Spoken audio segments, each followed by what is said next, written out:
ये सरकारी फरमान है, एक दिल्ली से दूसरा कराची से। बाउंड्री कमीशन एक्ट नाम से एक कानून बना है जिसके तहत हिंदुस्तान और पाकिस्तान के बीच इंटरनेशनल बॉर्डर बनना तय हुआ है। बॉर्डर का मतलब समझती है ना आप? सरहद।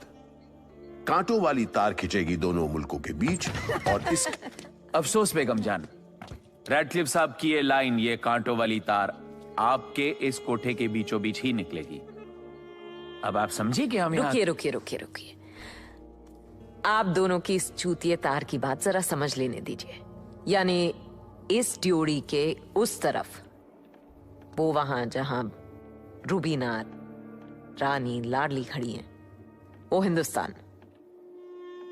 और इस तरफ जहां अम्बा, मैना, अम्मा खड़ी है, वो पाकिस्तान। हाँ हाँ जी हाँ, ये लीजिए, पढ़ लीजिए। पढ़ना आता है?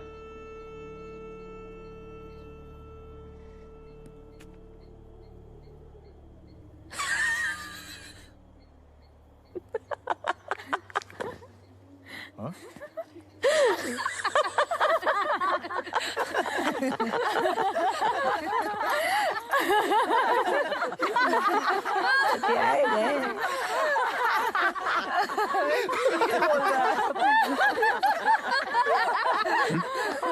क्या हुआ? पता नहीं जनाब, क्या हुआ? इसमें हंसने वाली कौन सी बात है? अफसर साहब, आपके रैडक्लिफ साहब तो कसाई निकले। वो भी नौसीखिए। देश के टुकड़े करने ही थे तो जरा नजाकत से करते। ये कांट छांट से तो अच्छा अपने रहीम मियाँ बकरा काटते। बोलो, चाप बोलो तो चाप, रान मांगो तो रान, गुर्दा तो गुर्दा, कलेजा तो कलेजा। ये बीच में से बेगम जान, फाड़ के। मुझे लगता है कि आप इस बात की संजीदगी से वाकिफ नहीं हैं, इसलिए बात मैं दोबारा समझाता हूं। अगले महीने से हिंदुस्तान और पाकिस्तान के बॉर्डर पर तार खींचने का काम हम शुरू करेंगे।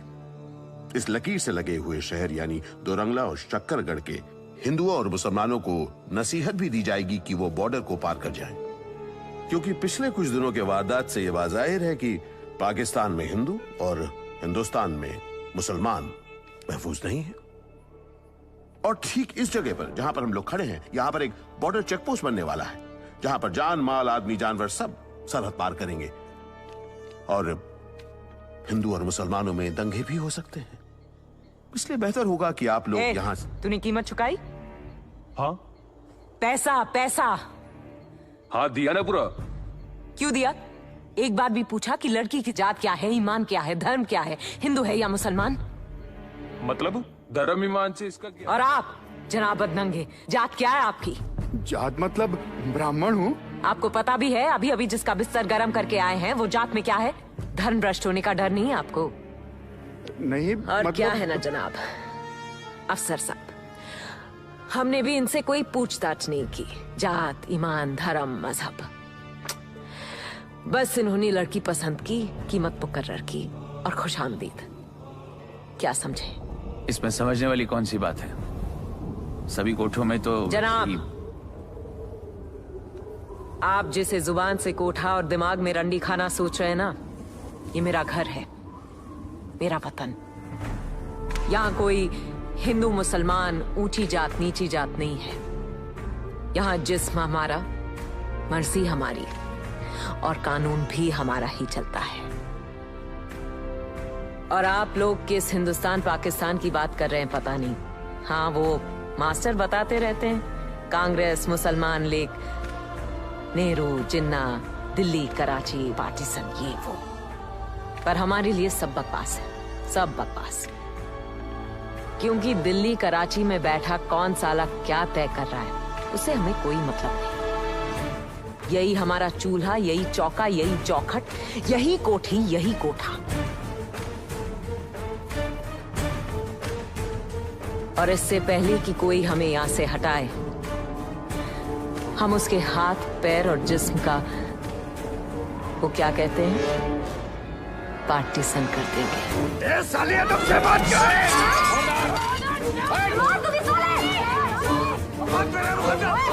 रख नीचे, मारे को डरता है। भाग यहाँ से।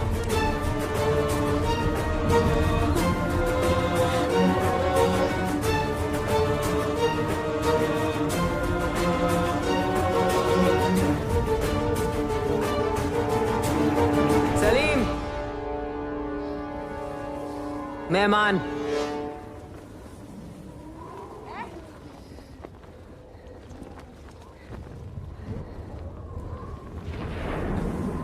नरमी से जितना कहा जा सकता था हमने कह दिया है। चलो। खुदा हाफिज बेगम जान, 1 महीने का वक्त है, सिर्फ 1 महीना, समझ गई ना आप? महीना हमें गिनना आता है साहब,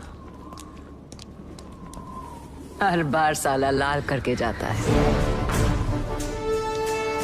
यस।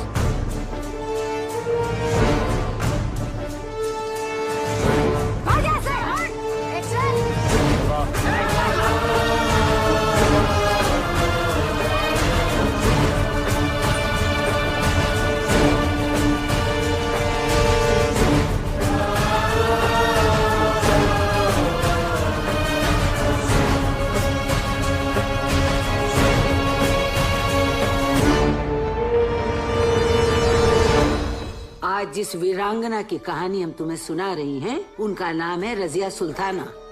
ध्यान दो, दुचत्ती ना बैठो। बचपन से ही रजिया ने जान लिया था कि बड़ी होकर उसे सल्तनत संभालनी है। ताकत ही उनकी सबसे बड़ी ताकत रहा है और ताकत ही उनका सबसे बड़ा दुश्मन। काहे कि उनके अपने लोग ही नहीं चाहते थे कि रजिया जो है सल्तनत संभाले। पर रजिया ने मन में ठान लिया कि जो करेंगे अपने दम पे करेंगे, अपने जोर पर करेंगे। इतने सुल्तानन के बीच में एक सुल्ताना भई, रजिया सुल्ताना। उन्होंने अपना लश्कर तैयार किया, इतिहास में नाम रोशन किया। तुम भी बड़े होकर के ऐसे ही अपना नाम रोशन करना है। औकात तो देखो कुत्तों की मास्टर। मुझे बेगम जान को आके कह रहे हैं कि कोठा खाली करना पड़ेगा। जुर्रत तो सोचो मास्टर। गुस्से पे काबू रखो बेगम जान, इसमें उनकी क्या गलती है? ऑर्डर ऊपर से आया है। जहां से भी आया हो, इतनी मजाल की मेरे ही कोठे में खड़े रहकर मुझे ही 1 महीने की मोहलत देके क्या? मास्टर, तुम्हारी तो जान पहचान है ना पार्टी में। 1 महीने के अंदर दोनों हरामजादों का तबादला चाहिए मुझे, और इसके लिए जो चाहिए कर लो। अगर लौंडियों की मांग हो तो बंदोबस्त हो जाएगा, वरना मैं खुद वहां जाकर। बेगम जान, हर काम एक तरीके से नहीं होता। उनको गुस्सा दिखाने का कोई फायदा नहीं। एक तो दूसरी पार्टी का है ना।